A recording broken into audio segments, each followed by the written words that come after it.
Welcome back to my YouTube channel, Chess Puzzle Warrior. Today we are continuing with the series of solving 10 chess puzzles per day. So we started with solving the first 10, and for the first 10 we discovered that the two most common tactics are forced checkmates and forced material wins. These are moves that help you to win material. And from the first puzzle to the 10th one, these are usually very simple tactics, things that even a beginner can solve. Then from 10 to 20, things get a little bit tougher because now you'll find what we call tricky checkmates. These are checkmates that are not that common.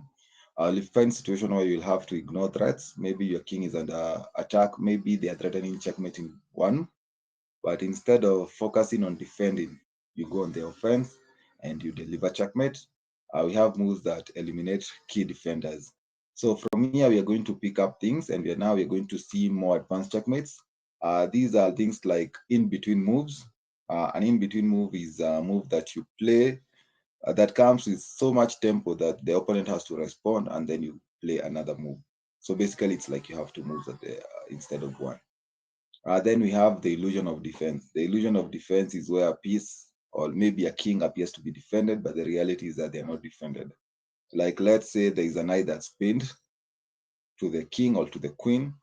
That knight is like it's outside the game. If it's pinned to the king, it can't move. If it's pinned to the queen, moving means losing the queen.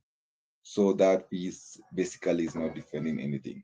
The other thing is what you have overworked piece. This is a piece that's doing more than it can handle. Maybe it's defending two pieces. So if you capture one of the pieces, the other one will be left undefended. And then we also have escaping checks. You'll find a situation where you're checked and you have to escape the checks.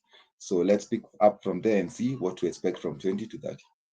So like this one, we have the queen is under attack, so we can give a check there, and we can also give a check there. So we have to calculate and find out the merits and the demerits of both of the moves. If we give a check here, the knight can simply go back and block. So that means that we will not be able to capture this knight.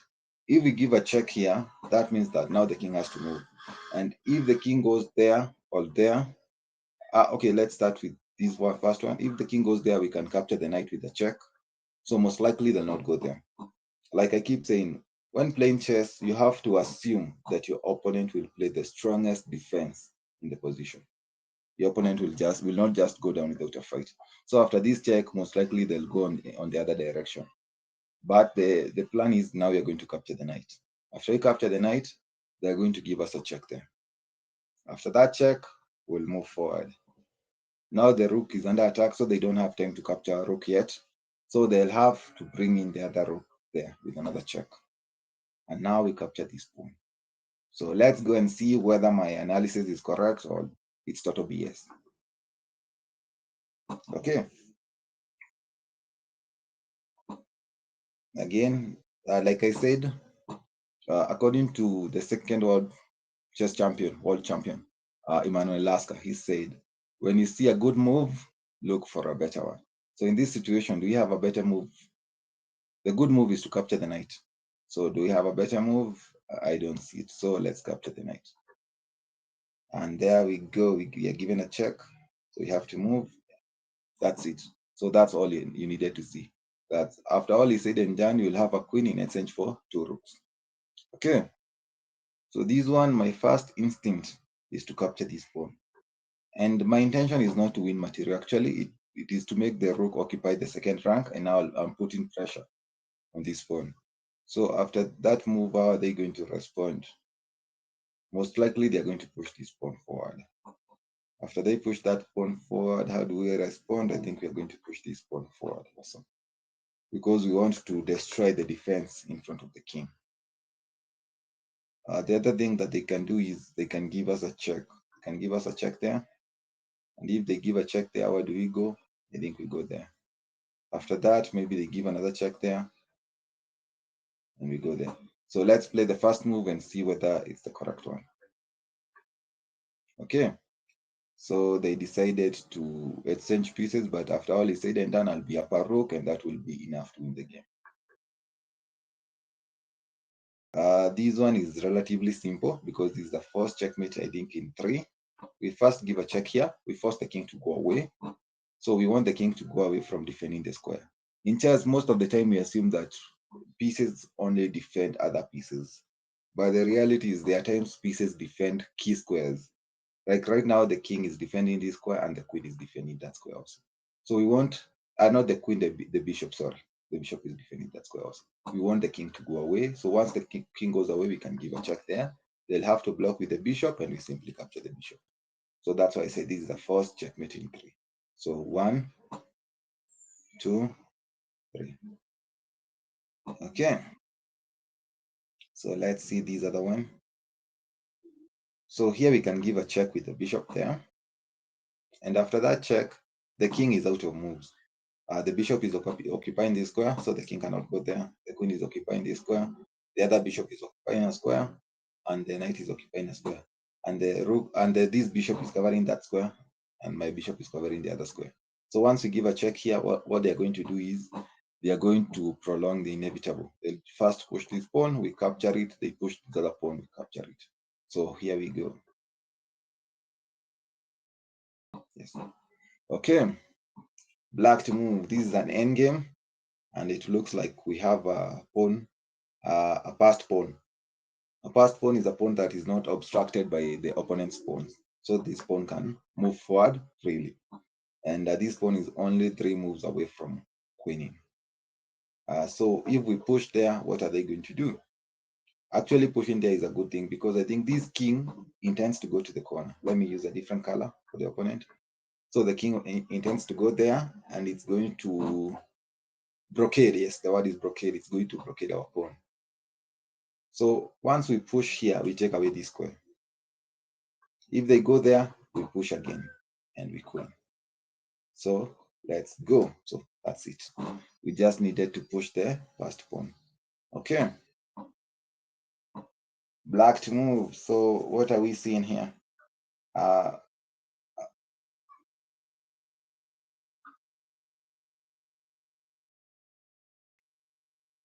the first thing that we realize about this position is that the opponent, white in this situation, is up a ton of material. They have 2 rooks in exchange for a bishop. So that's 10 points of material for exchange of 3. So basically they are up 7 points of material. In terms of pawns, we have 5 pawns and they have 7 pawns. So they are also up 2 pawns. So basically they are up 9 points of material. That's equivalent to a queen. So in this position, if we don't find a checkmate, the opponent is going to crush us in the end game. So what do? Let's see. What if we give a check there? If we give a check there, we're going to take away that square. That square. The bishop is controlling that, and the bishop is also controlling that square. So the king will only have 1 move there. And after the king goes there, we give another check there. And after that check, these 3 pawns, actually these 2 pawns and the queen are taking away the king escape squares and the rook. So the king they'll have to bring back this other rook and we simply take it. So this is the first checkmate in, is it 3? Let's see. 1, 2, 3. Okay. This one we can give a check there. So the queen goes all the way with the check. And the king can go there. And here now we see what I was talking about, 2 pieces working together. This knight and this queen are going to combine and they are going to checkmate the king because we'll just come here with a check. And this will be checkmate because now the king cannot go there. The king cannot touch this entire file. So here we go. Yeah, so that was it. Okay. Here again, the bishop and the queen are working together. So we have 2 pieces doing a wonderful job. So we'll first give a check there and threaten checkmate. Of course, the king is not going to move to the corner initially. They'll put up a fight. They're going to prolong the inevitable. So they'll block with the queen. And we're going to capture the queen and then we give the checkmate. We check. That's it. So let's see this one. So our bishop is under attack. I don't even understand why they did not capture it on the last move. Okay. So this bishop is under attack. It can be captured. Apart from that, what else is going on in this position? Mhm,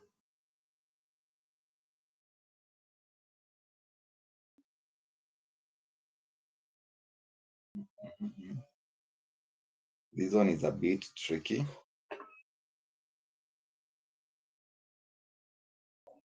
If we take, simply take back, they take there, they take. So let's first do a quick material count. I have two rooks, they have two rooks. I have how many minor pieces? I have four minor pieces, they have four minor pieces. I have a queen, they have a queen. I have how many pawns? I have eight pawns. They have eight pawns also. So we have not exchanged any material. And now we need to be careful on how we proceed from here. Because this game looks, we have not even yet castled, both of us. So we are still in the opening. Oh, I don't know even what the kind of calculation I'm doing. This bishop is also under attack. This is a free piece. It's as simple as that. So I just need to take there. If they take here, we take here with an in-between move, with a check. And I take and I take. So I'll have won three minor pieces in exchange for two. So I'll be up a minor piece. So the in-between move comes in there. Okay, quite to move. So for the last one, let's see how this one turn out. My first instinct is to push this pawn with a check.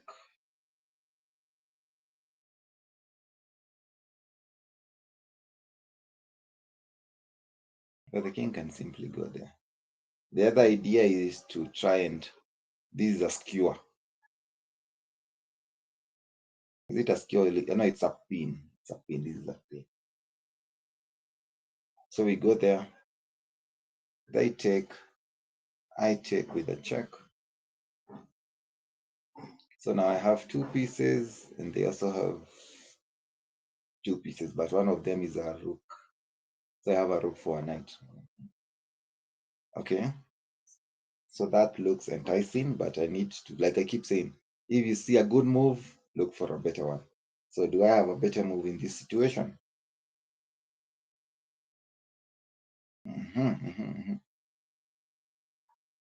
Push with a check. The king can simply go there.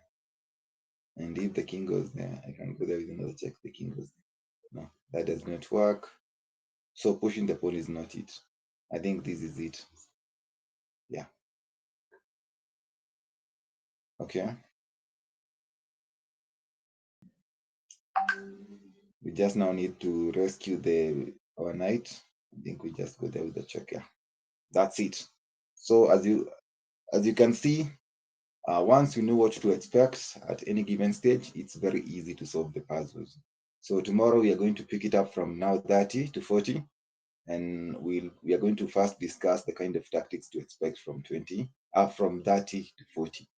So hopefully you're learning something at every level, and hopefully these things are helping you to solve more puzzles every single day.